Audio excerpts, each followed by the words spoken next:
Hello viewers on YouTube. In this video tutorial, we are going to consider projectile motion. So consider the image you are looking at the board. The motion of the kicked ball is a real world example of an object that undergoes a projectile motion.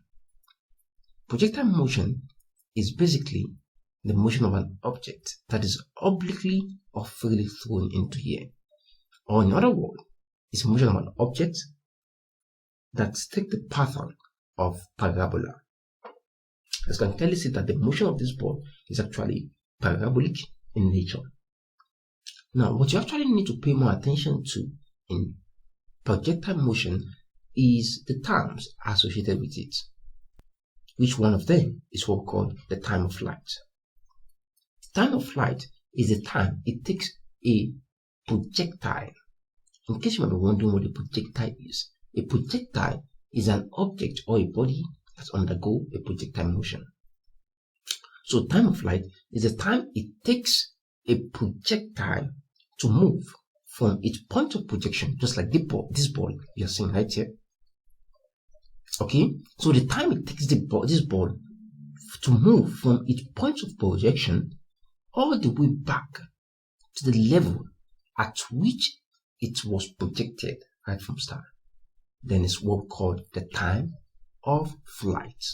And we can always determine its magnitude, and in terms of magnitude, it is equal to 2u sine theta over g, where u is the velocity of the ball, theta is the angle between the point of inclination and the horizontal ground, which in other words is the angle of elevation of the projectile or the ball, as the case might be.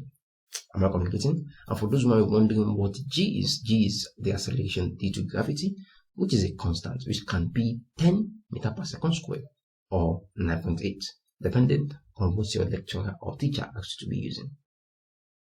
Perfect. Now the next term that you have to be familiar with in projectile motion is what we call the maximum height. It's obvious that when a body undergoes a projectile motion, it would reach a point where it would begin falling. So far, it is thrown into air. Look at this ball, for instance. As you can see, when the ball gets to this point, what does it do next? The next thing it does is that it begins falling back.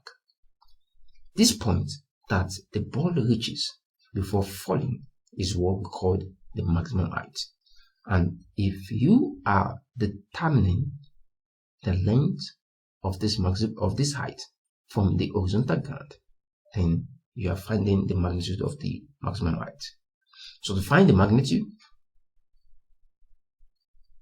the formula that helps us do that is simply expressed as height A equals to u squared sine squared theta over 2g. So that's the formula for the maximum height. Am I communicating? Perfect. Now, the last term, which is not the least, is what we call the range. The range is the distance between the object when it is at the point of projection, just like this ball. You can see this is the ball, which is at the point of projection. So the space between the ball when it's at the point of projection and the ball when it's now back to the point or the level at which it is projected after it has undergone projectile motion is what we call the range. Typically the horizontal distance. So the length of this distance is what we call the range. And to find its magnitude is expressed as range R is equal to u squared sine 2 theta over g. So these are the terms you have to be familiar with in projectile motion. So in our next video, we'll be considering making use of this term effectively in solving problems involving projectile motion. Thanks for watching. I hope this gives you a clear insight and a clear picture of what projectile motion means in essence. Thank you once again. Bye for now. See you in the practice problem video.